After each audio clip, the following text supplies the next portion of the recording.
Joshua chapter 2. Joshua chose 2 men as spies and sent them from their camp at Acacia with these instructions. Go across the river and find out as much as you can about the whole region, especially about the town of Jericho. The 2 spies left the Israelite camp at Acacia and went to Jericho, where they decided to spend the night at the house of a prostitute named Rahab. But someone found out about them and told the king of Jericho, "Some Israelite men came here tonight, and they are spies." So the king sent soldiers to Rahab's house to arrest the spies. Meanwhile, Rahab had taken the men up to the flat roof of her house and had hidden them under some piles of flax plants that she had put there to dry. The soldiers came to her door and demanded, "Let us have the men who are staying at your house. They are spies." She answered, "Some men did come to my house, but I didn't know where they had come from. They left about sunset, just before it was time to close the town gate. I don't know where they were going, but if you hurry, maybe you can catch them." The guards at the town gate let the soldiers leave Jericho, but they closed the gate again as soon as the soldiers went through.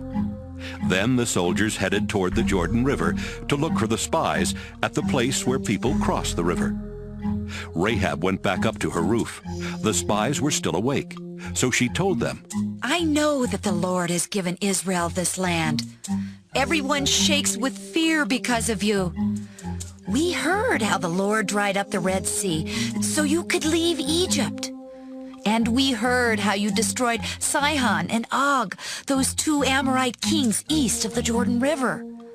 We know that the Lord your God rules heaven and earth, and we've lost our courage and our will to fight. Please promise me in the Lord's name that you will be as kind to my family as I have been to you. Do something to show that you won't let your people kill my father and mother and my brothers and sisters and their families."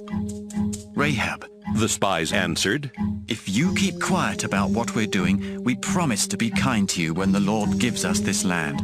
We pray that the Lord will kill us if we don't keep our promise. Rahab's house was built into the town wall, and one of the windows in her house faced outside the wall.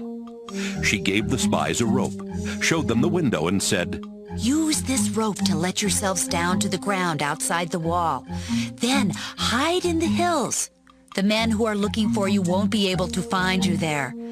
They'll give up and come back after a few days, and you can be on your way." The spies said, You made us promise to let you and your family live. We will keep our promise, but you can't tell anyone why we were here. You must tie this red rope on your window when we attack. And your father and mother, your brothers, and everyone else in your family must be here with you. We'll take the blame if anyone who stays in this house gets hurt. But anyone who leaves your house will be killed, and it won't be our fault. "I'll do exactly what you said," Rahab promised. Then she sent them on their way and tied the red rope to the window. The spies hid in the hills for 3 days while the king's soldiers looked for them along the roads. As soon as the soldiers gave up and returned to Jericho, the 2 spies went down into the Jordan Valley and crossed the river. They reported to Joshua and told him everything that had happened. We're sure the Lord has given us the whole country, they said. The people there shake with fear every time they think of us.